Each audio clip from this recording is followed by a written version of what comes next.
Cable a Tierra con Julio Peñalosa Bretel. Buenas noches, bienvenidas y bienvenidos a Cable a Tierra. En esta oportunidad, en este programa, vamos a conversar con Alejandro Parrillada a través de la distancia tecnológica.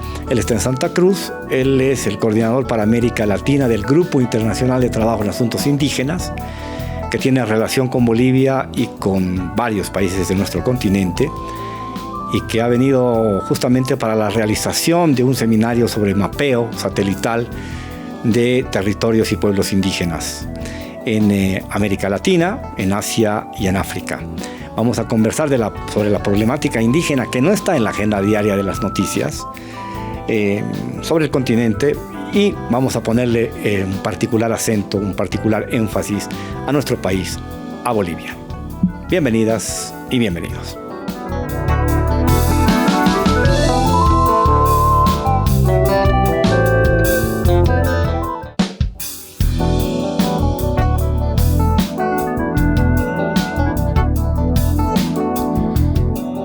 Doy la bienvenida a Alejandro Parrillada, que es el coordinador para América Latina. El nombre es largo, Grupo Internacional de Trabajo para Asuntos Indígenas, sus siglas EUGIA, con W. Él trabaja desde hace 35 años aproximadamente desde Copenhague, él es argentino. Alejandro, bienvenido a Cable a Tierra. Vamos a hablar de un tema que no está en la agenda de los medios hegemónicos, que no está ni siquiera en la agenda de los medios medianamente comprometidos con una visión diversa del mundo. Se está llevando a cabo, o se ha llevado a cabo, mejor dicho, un seminario internacional en Santa Cruz de la Sierra. Alejandro está en Santa Cruz y le agradecemos por este contacto desde allá. Una cosa que se llama cartografías de territorios indígenas. Ya no hay necesidad ahora de recorrerse todo el territorio, sino que se pueden hacer mapas satelitales, lo que significa que se simplifican las cosas, y eso ayuda muchísimo a que los pueblos indígenas tengan claridad con sus territorios, sus límites y por lo tanto sus derechos a la tierra y al territorio, asuntos fundamentales en nuestra historia, en nuestra agenda política, en nuestra agenda sociocultural, en nuestra agenda identitaria. Alejandro, bienvenido. Cuéntanos cómo es este seminario. Han participado países de América Latina, además de Kenia, India y Tailandia, creo, más Bolivia, Venezuela, Chile, Ecuador, Argentina, y estoy perdiendo alguno más, pero creo que ha sido muy interesante, muy aleccionador y muy ilustrativo de muchas cosas que están pasando con los pueblos indígenas y que a través de los medios tradicionales no nos enteramos.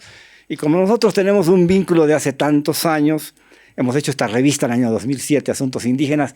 Era una evaluación del primer año de gobierno de Evo Morales. Tenemos contacto y comunicación permanente. Alejandro, cuéntanos, bienvenido.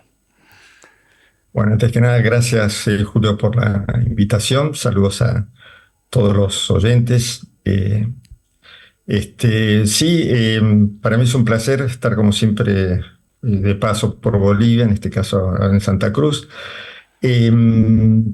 Acabamos de terminar un seminario de 2 días, un intercambio de experiencias con gente que trabaja con cartografía, con mapas, entre Asia, África, Latinoamérica. Son muchos más de los países que mencionaste, ¿no? En África, Zimbabue, Kenia, Tanzania, Uganda. De Asia a ver si no me equivoco, Indonesia, Malasia, India, Filipinas, bueno, y de Latinoamérica, varios países, especialmente de América del Sur. La idea, bueno, es, en los últimos años hubo muchos avances técnicos en el uso de mapas, de la cartografía, y contrariamente a lo que dijiste al principio, digamos, sigue siendo necesario caminar el territorio, ¿no? Recorrer el territorio. Los mapas es un instrumento más para justamente complementar el trabajo cotidiano de las comunidades, de recorrer, de vigilar su territorio. Básicamente, en términos muy generales, lo que se ha visto aquí es mapas que sirven para reafirmar derechos territoriales, por un lado, en algunos casos la delimitación de los territorios indígenas, los reclamos territoriales, y especialmente la defensa territorial, ¿no? la protección del territorio, ¿no? La defensa territorial, fortalecer la autonomía, la autogestión de los territorios, preservar saberes, es decir, una infinidad de temáticas que se han venido tocando a partir del uso de diferentes tecnologías de mapeo. Hay mapas históricos donde hay registros de lugares sagrados, transmisión intergeneracional de conocimientos. Son mapas en estos casos que argumentan el derecho al territorio de los pueblos indígenas, ¿no? Cuando se está especialmente negociando un título de propiedad. La protección, la defensa territorial, bueno, tiene un sinfín de diferentes tipos de mapas.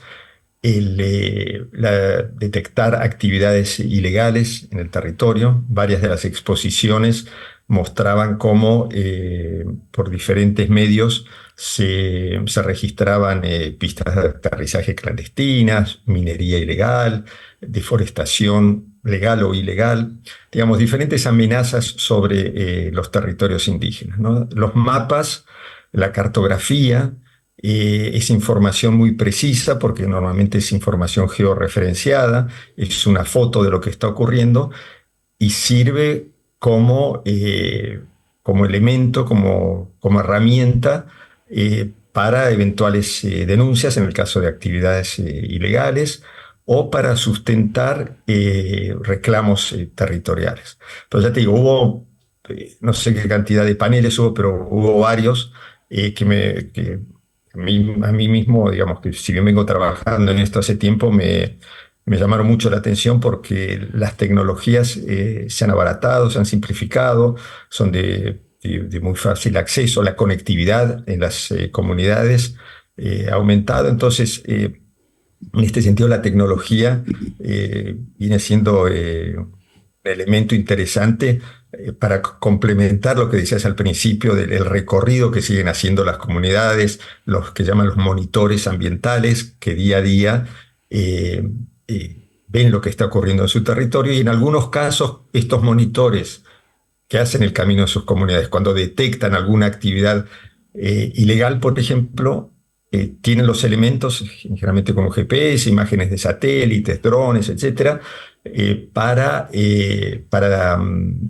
digamos, detectar y para llevar ante las autoridades elementos que prueben estos hechos que afectan sus territorios. Y bueno, y luego hay cuestiones como el uso de inteligencia artificial y toda una serie de cuestiones nuevas que son de lo más interesantes que están todavía en desarrollo, ¿no? Y por último, también una cuestión que me pareció interesante, un panel que tuvimos es sobre el uso de la cartografía en el periodismo, en los medios de difusión.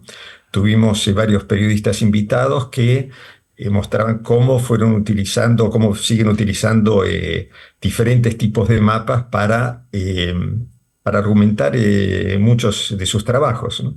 Recientemente Mongabay, que es una red importante de información ambiental, es un trabajo bien interesante sobre la expansión de pistas de aterrizaje, la expansión de los cultivos de coca en toda América Latina, ¿no? Y eso para mostrar, digamos, la argumentación de todo su trabajo, se han basado en imágenes, en este caso imágenes de satélite. Entonces eso sí, básicamente, pero fue, desde mi punto de vista, un espacio muy enriquecedor, intercambio de experiencias. Latinoamérica está un poco más avanzado, para decirlo de alguna manera, con respecto a Asia y África, así que, bueno, las conversaciones formales e informales que hemos tenido, bueno, dicen que la gente aparentemente está muy satisfecha de lo que se ha discutido aquí. Y fue algo muy interesante que se haya podido hacer justamente aquí en Bolivia. Por supuesto que la presencialidad es importantísima, Alejandro. La tierra se ocupa y se habita y por lo tanto se recorre. Es decir, lo satelital en este caso es un auxiliar tecnológico de altísima utilidad porque además te permite precisión. ¿Cuáles son las conclusiones, digamos, generales en las que se coinciden con todos los territorios indígenas que tienen que ver con esta problemática y con esta discusión que se ha generado en Santa Cruz con respecto fundamentalmente de esos territorios que están llenos de recursos naturales y que por supuesto son de propiedad originaria, pero que entran en colisión con los intereses de la inversión extranjera, de las transnacionales, la historia de siempre, ¿no? Es decir, consulta previa, libre e informada para las leyes, pero para la vida real no. Hay atropello de los estados generalmente y los pueblos indígenas tienen un nivel de vulnerabilidad y de indefensión altísimos. ¿Qué conclusiones se han podido sacar al respecto del tema en términos ya de contenidos, de lo que se puede detectar a través de este trabajo?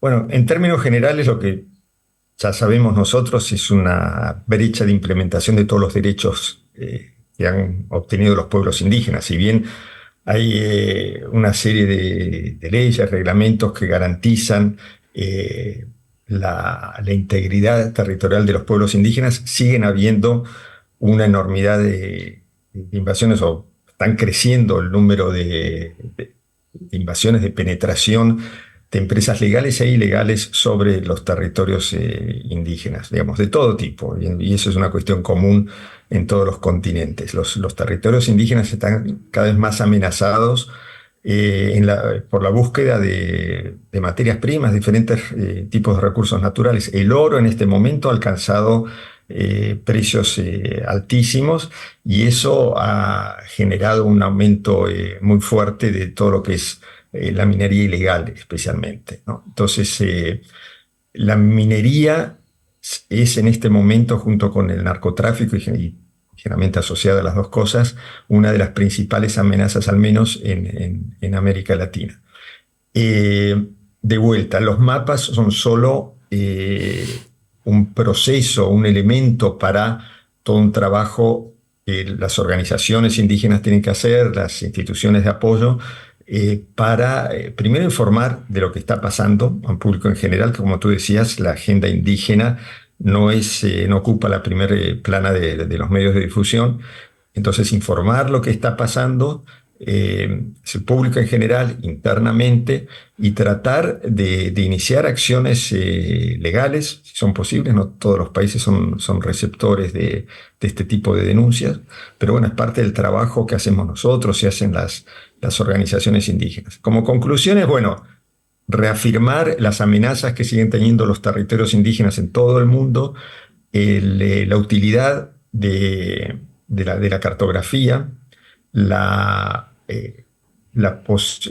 posibilidad que se presenta en estos momentos con el abaratamiento y la simplificación del uso de estas tecnologías es una de las conclusiones que creo es importante. Y la posibilidad de continuar intercambiando experiencias, aprendiendo uno del otro. Como te decía, América Latina tiene mucho que enseñar a las otras regiones, quizá no necesariamente en eventos presenciales como estos porque son costosos, pero ya se estableció, digamos, una red de contactos formales e informales que creo que va a ir ayudando a las diferentes organizaciones, centros de investigación, porque participaron, ya te digo, organizaciones indígenas, centros de investigación, activistas, todo tipo de interesados en este seminario. Y bueno, mantener esta red es fundamental, el intercambio de experiencias y mantener esta red de trabajo, ¿no? Pero ya te digo, las amenazas son enormes, esto un poco cuesta arriba, ¿no? En este momento, cómo está la situación del mundo, ¿no?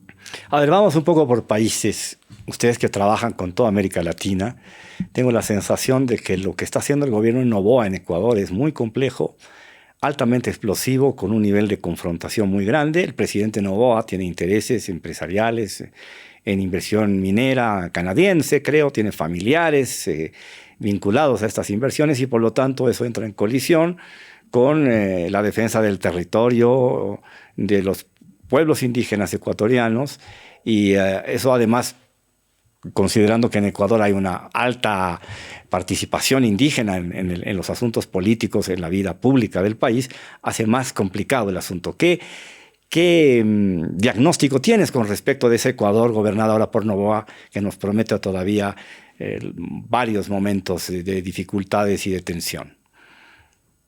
Sí, bueno, Ecuador, como ustedes saben, Correa ha sido un presidente importante, sigue teniendo una presencia importante en el país. Pero Correa ha tenido una política, ha tenido bastantes enfrentamientos con las organizaciones indígenas, especialmente con todo lo que son las políticas de extracción de recursos naturales, petróleo en la Amazonía, etc. Y eso ha generado un rechazo muy grande, sigue generando un rechazo muy grande dentro de las comunidades indígenas, lo que ha posibilitado que incluso parte del movimiento indígena extrañamente haya apoyado la elección de Noboa. Creo por este anticorreísmo ha posibilitado que una parte, digamos, no menor del movimiento indígena haya apoyado a Noboa, a pesar, como tú lo has muy bien presentado, es una de las familias más ricas del país, con intereses mineros, digamos, un poco comprensible desde afuera que organizaciones indígenas lo apoyan, ¿no? Pero creo que, bueno, que me da la impresión que los resultados de estos primeros meses de gobierno son como se esperaba, eh, digamos, atentan contra los intereses no solo de los territorios indígenas, sino con las clases populares. Ayer justamente se inició una marcha bastante grande de indígenas, sectores campesinos, que se piensa que se va a extender en otros centros del país. Durante la conferencia había una delegación ecuatoriana que justamente llamó la atención sobre esta situación. Eh, También en Ecuador, como ustedes saben, se vienen generando hechos de violencia muy preocupantes, ¿no? Ecuador se ha convertido uno de los centros mundiales del narcotráfico, que viene afectando la vida general del país con unos hechos de violencia en casi todos los territorios.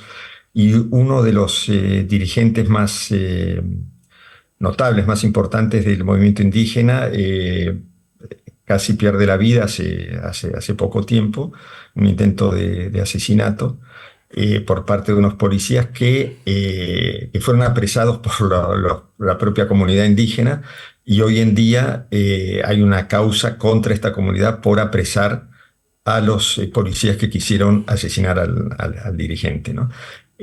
Hay una situación de violencia que va creciendo en todo el país por estos conflictos sociales, pero hay que recordar el rechazo que todavía sigue existiendo al gobierno de Correa, porque justamente tener una política que ha entrado en conflicto fuerte con muchas comunidades indígenas. Entonces, Noboa hay que verlo también en relación a lo que fue Correa, ¿no? No se lo puede ver como un fenómeno aislado.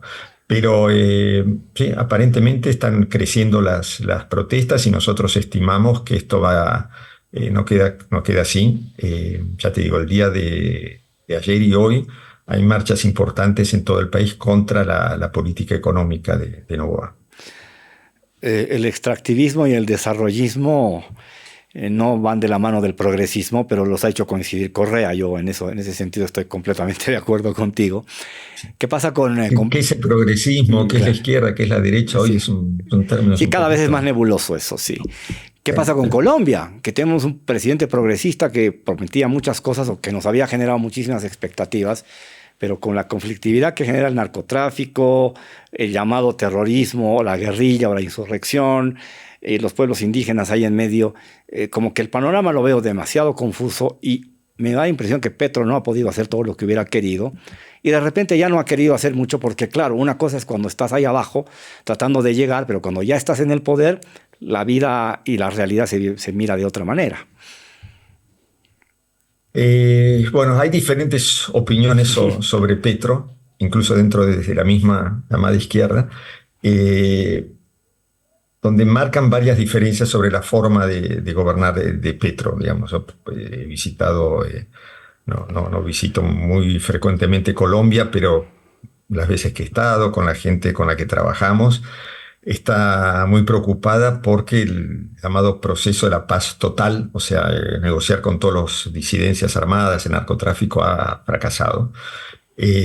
Las viejas guerrillas siguen funcionando, sigue aumentando la violencia. Eh, y Petro aparentemente no está pudiendo controlar el proceso político del país y se teme, también eso se habló en la conferencia, o se tiene casi seguridad, no solo la derecha, sino que la ultraderecha muy probablemente vuelva al poder, ¿no? Eh, Como ha ocurrido en otros países de la región, recuerdo lo que fueron los procesos de desarme, desmovilización de las guerrillas centroamericanas. Si uno no tiene un plan con buenos recursos, digamos, coherente de desmovilizar, digamos, garantizar una alternativa de vida a todos los miles de soldados que integraban la guerrilla colombiana, es muy difícil lograr la paz que yo creo que honestamente, sinceramente, ansiaba Petro. Y mucho más difícil, lógicamente, negociar con grupos asociados al narcotráfico, ¿no? Creo que a veces se subestima el poder que está teniendo o la expansión que está teniendo el narcotráfico en toda la región, ¿no? Eh, yo soy testigo de muchas de mis visitas. Año a año, la gente menciona la presencia de nuevos laboratorios, pistas de aterrizajes y el involucramiento de, de mucha gente al sistema de narcotráfico, ¿no? Y como había dicho inicialmente, esta asociación del narcotráfico con la minería, ¿no? Con la minería ilegal. Crea, digamos, unos centros de poder fuertísimos, ¿no? Donde nuestros estados en Latinoamérica tienen muy poco que hacer, muy poco, digamos, yo creo que es una problemática que al menos yo no le veo solución, ¿no? Es una cuestión que está creciendo en todos lados, ¿no? Y se está cada vez globalizando más, ¿no? Digamos, tú tienes las mafias, el PCC de Brasil, el Clan del Golfo, las mafias mexicanas que están operando en toda la región, ¿no? Ya no son más los narcotraficantes nacionales, sino digamos, es un movimiento global muy poderoso, con muchas conexiones políticas, que mueven muchísimos recursos y que no solo ahora están trabajando en narcotráfico, en la minería, sino incursionando en la política, en el sistema bancario. Bueno, es un tema, digamos, que creo que habría que no se discute lo suficientemente como se debería ver eso. Para completar una visión de la región andina de Sudamérica, qué pasa con el Perú de Boluarte o con el Chile de Boric. No escucho casi Sí. nada de los mapuches, por ejemplo, en Chile, ya no tengo información así cotidiana, permanente, continua. Y lo de Boluarte ya es una locura, ¿no? Esta señora que anda comprando relojes caros y no sé, se mete en unos líos medio estrambóticos. Y pues, bueno, para empezar, Perú es un país muy raro, ¿no? A pesar del caos que es existente en Perú, tienes una macroeconomía, digamos, muy estable. El sol peruano se mantiene estable. No entiendo muy bien cómo funciona la economía peruana, pero creo que en este momento existen 30 candidatos a presidente en el país, ¿no? Digamos, siempre me pareció un panorama político muy particular el peruano, pero la minería sigue siendo uno de los motores de la economía del país y que creo es una de las razones por la que crea estabilidad macroeconómica. El 40% de las exportaciones de la minería ilegal de oro proviene de Perú. El precio del oro hay que tomar en cuenta que se triplicó en la última década, solo en el 2024 aumentó un 25%. Es particularmente atractivo la explotación de oro y eso se está extendiendo en todo el país y en muchísimas comunidades amazónicas. Este, Genera un debilitamiento importante dentro de los territorios indígenas, porque hay muchos indígenas involucrados en la producción de oro, oro fluvial básicamente, y el oro fluvial tiene un alto nivel de contaminación, ¿no? Por el uso de mercurio. Entonces, las consecuencias de esta minería ilegal con el uso de mercurio asociada al narcotráfico trae sí beneficios económicos para algunas familias, pero unos grados de contaminación enormes en los ríos, en el sistema de aguas y violencia, ¿no? Porque lógicamente este tipo de actividades funcionan en base a grupos armados. Este, pero quienes los sectores de izquierda están muy debilitados. Creo que el gobierno de Castillo fue un fracaso que es muy difícil de remontar.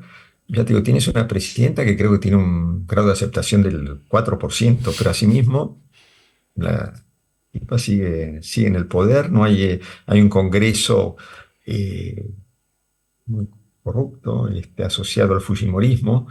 Eh, es muy extraño lo que pasa en Perú.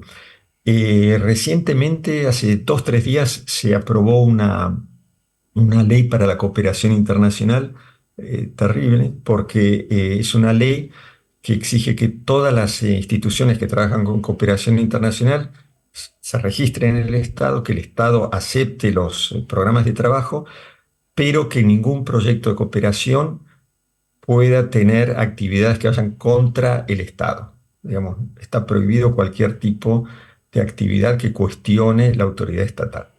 Una cuestión bastante particular. Perú, lo que te puedo decir, pero trabajamos bastante, especialmente en el área amazónica. Hay procesos interesantes ahí de la reconstitución de autonomías indígenas, amplios territorios amazónicos gobernados por organizaciones indígenas, muy interesante, pero, como te digo, con una fortísima amenaza especialmente de la minería ilegal. Bien. ¿Y Chile? Chile, bueno, nosotros, bueno, el caso mapuche es particular también. Nosotros estuvimos involucrados en lo que se llama una comisión de paz y entendimiento, que es para tratar no de solucionar, pero de discutir con las organizaciones mapuches conflictos territoriales que se arrastran desde hace muchísimos años, ¿no? El territorio mapuche, o los mapuches fueron expulsados del 98% de su territorio tradicional. O sea, creo que el 75% de los mapuches hoy en día viven en centros urbanos, ¿no? Y la gran mayoría en Santiago, ya 2, 3 generaciones. Eh, es un movimiento que está dividido con muchas fracciones.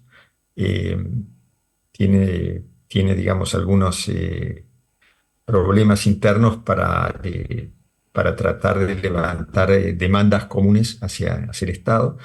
Creo que Boric ha iniciado el gobierno con gente muy joven, inexperiente, creo yo, y ha tenido, me parece, buenas intenciones, pero no ha tenido la suficiente habilidad política, asesoría como para manejar de mejor manera el tema mapuche. Ya, como te decía, nosotros estuvimos involucrados en una comisión, o apoyamos en parte una comisión a nivel gubernamental mixta, con diputados, senadores indígenas y otros no indígenas, y hace poco se llegó a las conclusiones finales, pero que aparentemente no han significado avances sustanciales, ¿no? Entonces, ahí ha participado el Sistema Interamericano de Derechos Humanos, Naciones Unidas, Unión Europea. Creo que hubo un esfuerzo importante digamos, de la política internacional, de los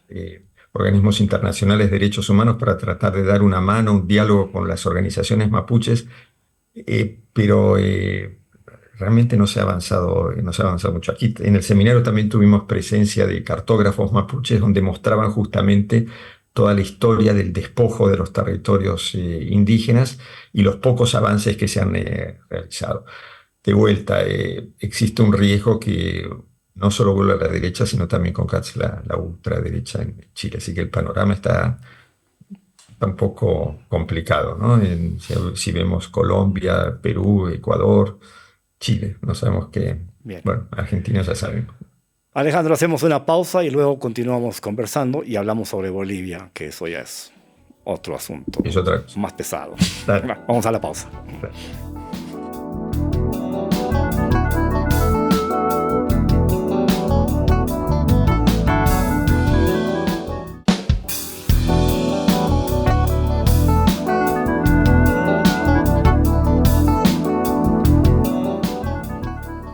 Continúo conversando con Alejandro Parrellada, que es el coordinador para América Latina del Grupo Internacional de Trabajo para Asuntos Indígenas, que tiene sede en Copenhague.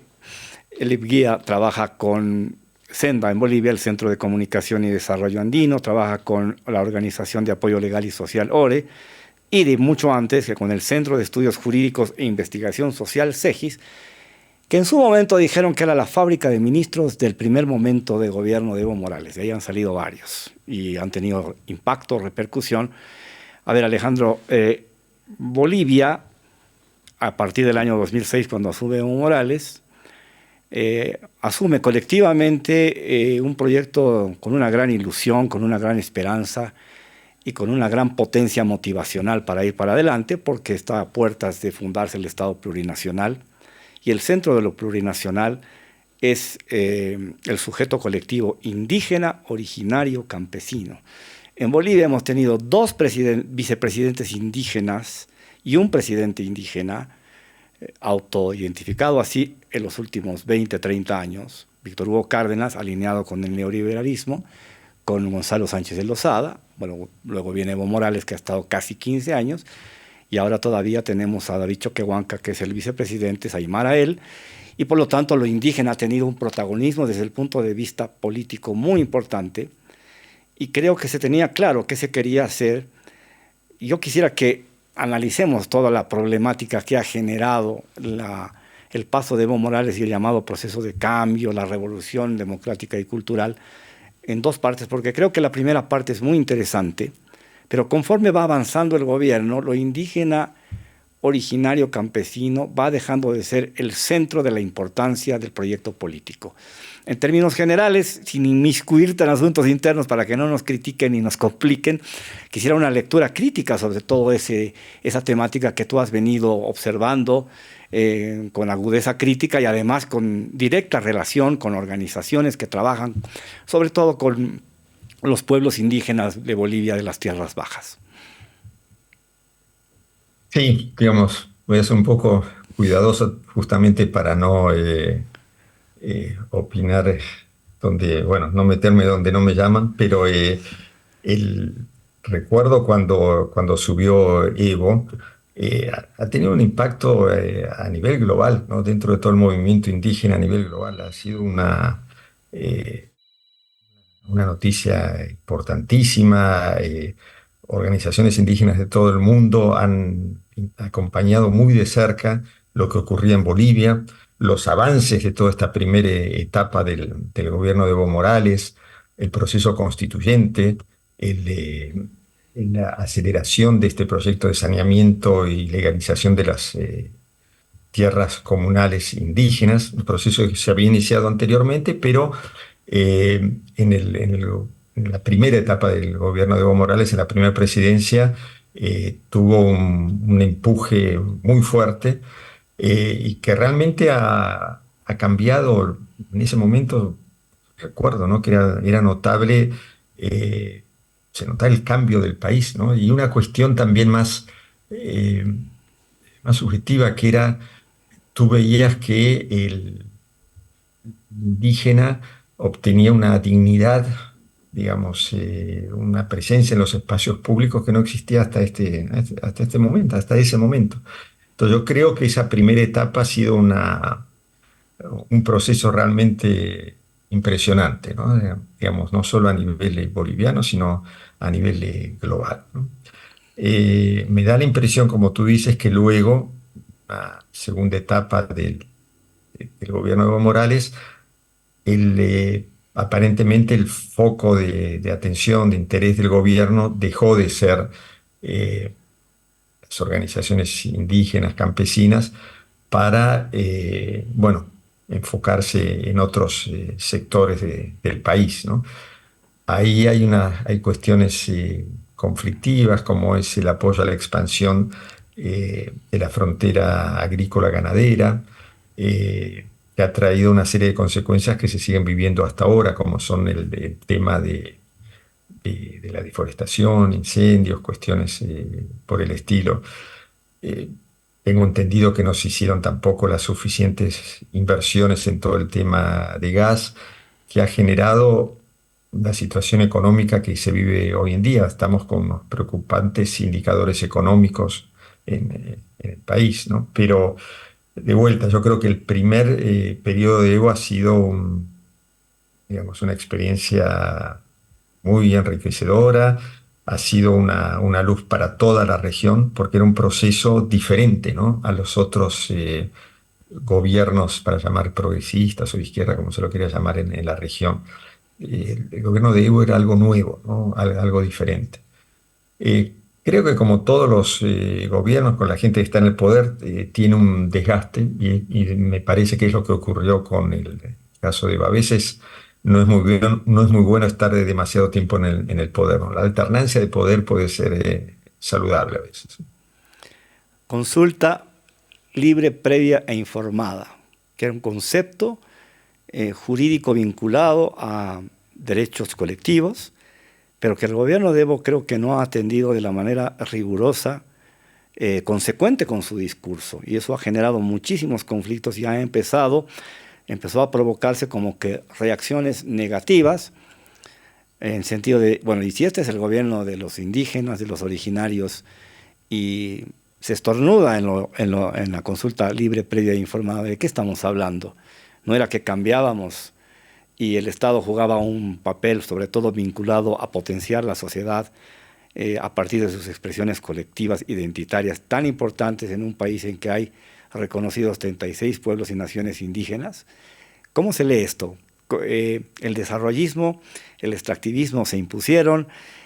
Cuando García Linera hablaba de los guardabosques o los guardaparques que no quieren desarrollo y por eso estaba en desacuerdo con el tema del TIBNIS, recuérdalo, que había que hacer esa carretera porque eso generaba desarrollo, pero hubo una reacción y además un aprovechamiento político de ciertos sectores radicales, ecologistas, pero que en realidad eran agentes de otra cosa que querían desestabilizar el gobierno, pero en los hechos reales esa consulta libre, previa e informada en los hechos ha sido un saludo, no sé a qué banderas, pero un saludo al viento.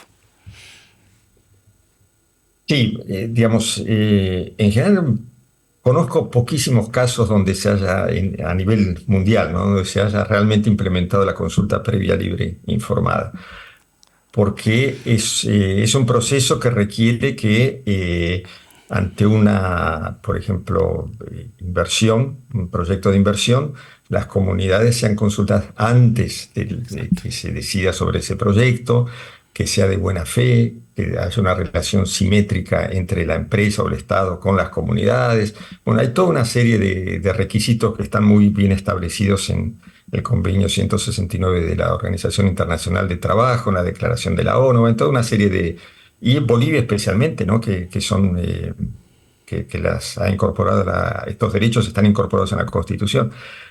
Bolivia no se ha diferenciado del resto de los países de la región, porque cuando se ha pretendido, que se ha intentado hacer consulta, primero que este proceso se ha empezado a hacer cuando ya hubo una decisión política de iniciar, con, tú refieres con el caso de la carretera del Tipnis, eh, y en negociaciones donde aquí ocurrió lo que ocurre en todos lados, que es el Estado, la empresa, divide las organizaciones, compra dirigentes, digamos, realmente no se da un proceso abierto, franco, y lo que dicen un elemento, digamos, fundamental en este proceso es la buena fe. Creo, a mí me consta, porque también he estado un poquito involucrado a lo del TIPNIS, que no se ha dado un proceso de buena fe, de negociaciones entre el Estado y las comunidades indígenas. Eh, me da la impresión, o que yo recuerde, fue ese uno de los momentos de ruptura entre el movimiento indígena y el gobierno de Evo Morales, ¿no? Cuando la gente percibe, como tú dices, que el gobierno no optó por llevar adelante la consulta y atender otro elemento importante que es el consentimiento de de los pueblos. Consentimiento quiere decir que uno tenga el derecho de decir que no a un proyecto como fue en este caso la carretera. Eh, Creo que el gobierno, luego del rechazo de las comunidades, sigue insistiendo y me imagino que seguirá insistiendo para que la carretera se haga realidad. Y todo esto está relacionado con el concepto de desarrollo. ¿Qué quiere decir el desarrollo para un territorio indígena, para una comunidad? Petróleo, digamos, que contamina sus comunidades y que no les rinde ningún beneficio. Una carretera que le va a significar eh, migración de población andina. Digamos, habría que discutir en estos procesos lo que se entiende por desarrollo. Creo,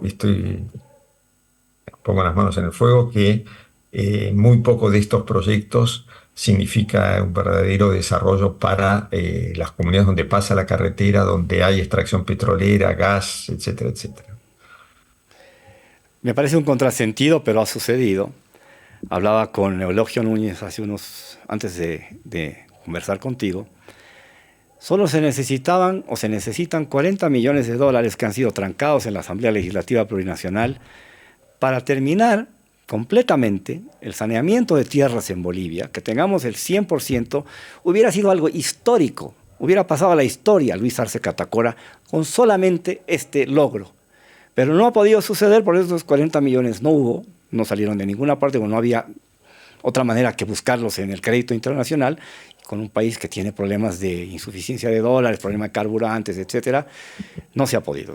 Creo que estamos al 10%, 12% que queda pendiente, pero lo que me llama la atención es que no ha habido una actitud militante, activa de parte de las organizaciones indígenas y de lo que es el IPCP, que dio lugar a la fundación del MAS, instrumento político para la soberanía de los pueblos, para presionar en este sentido y hacer de esta su agenda fundamental, que yo creo que era parte de la agenda del proceso de construcción del Estado plurinacional.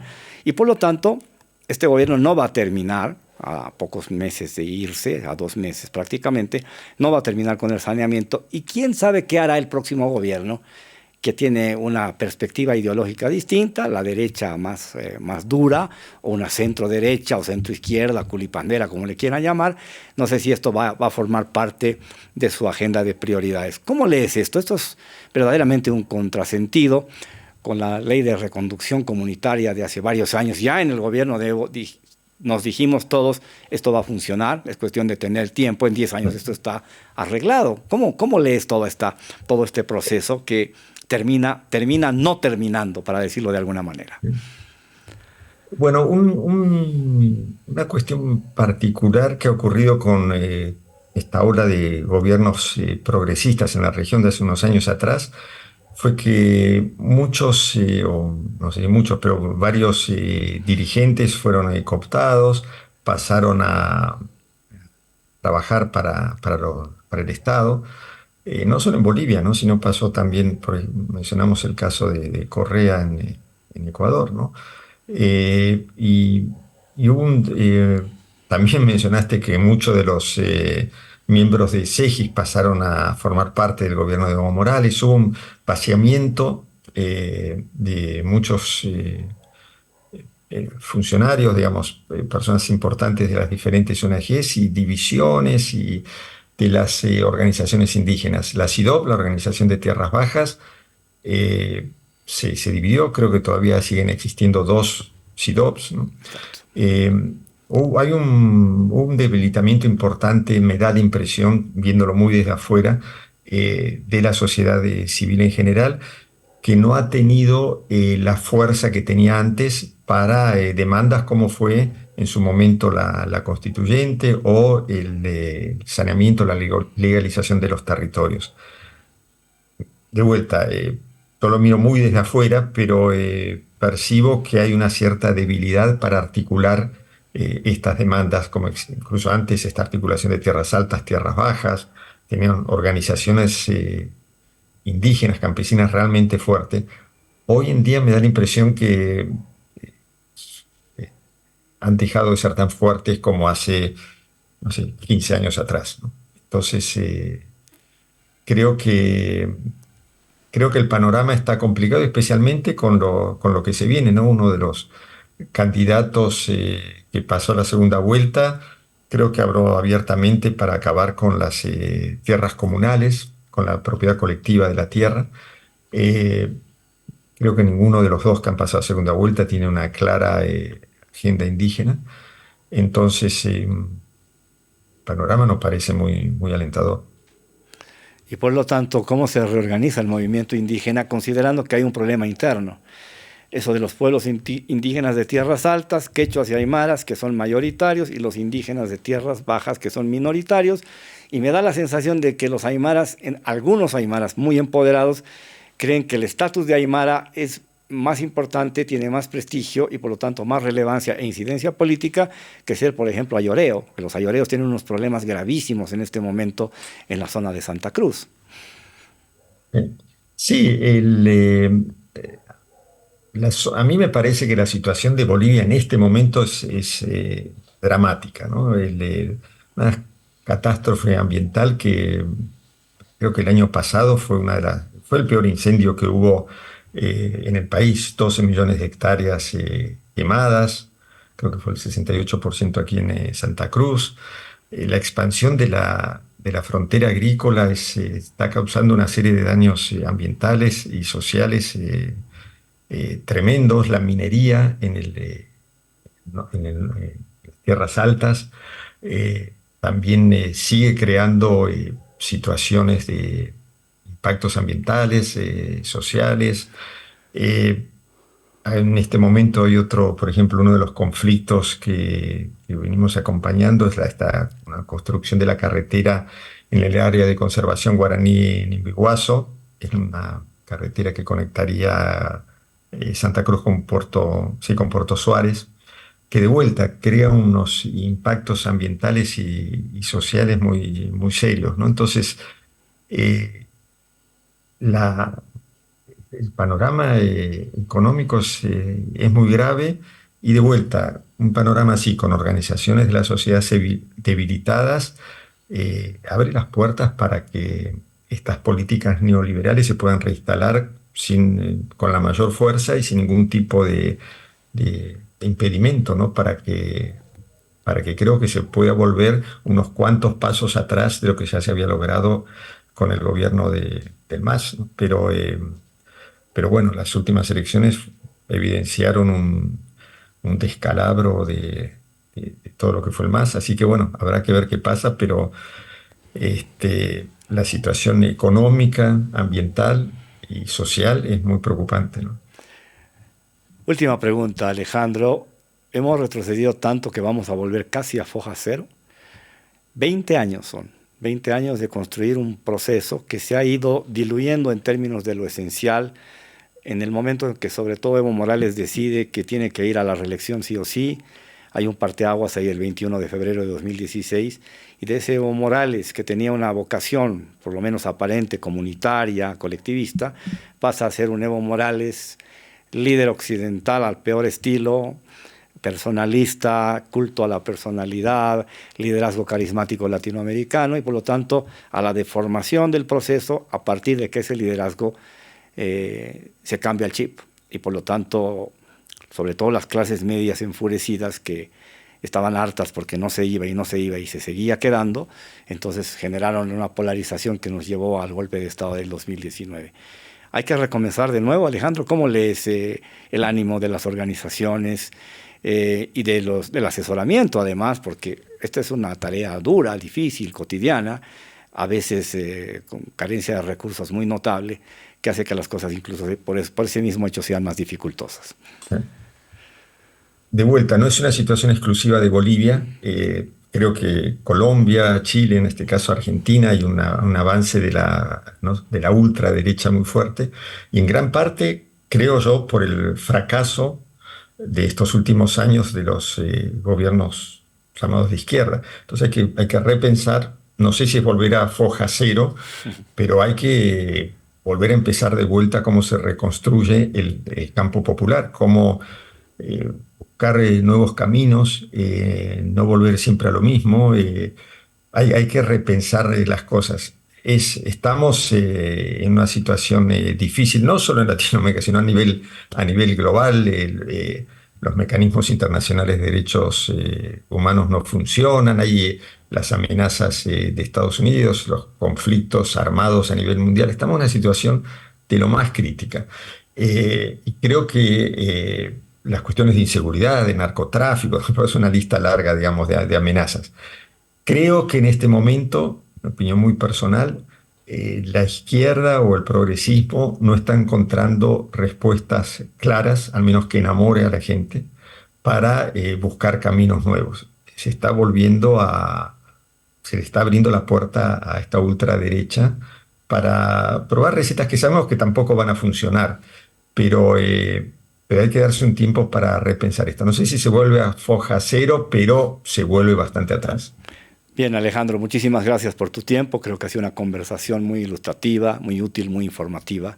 En tiempos, además, en que en la agenda informativa sigue siendo borrado del mapa el tema indígena, que es tan fundamental para nuestra identidad y nuestro destino. Muchas gracias, Alejandro. Y a ustedes por su atención. Buenas noches.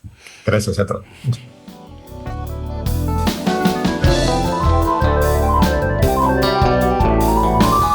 Cable a Tierra con Julio Peñalosa Bretel.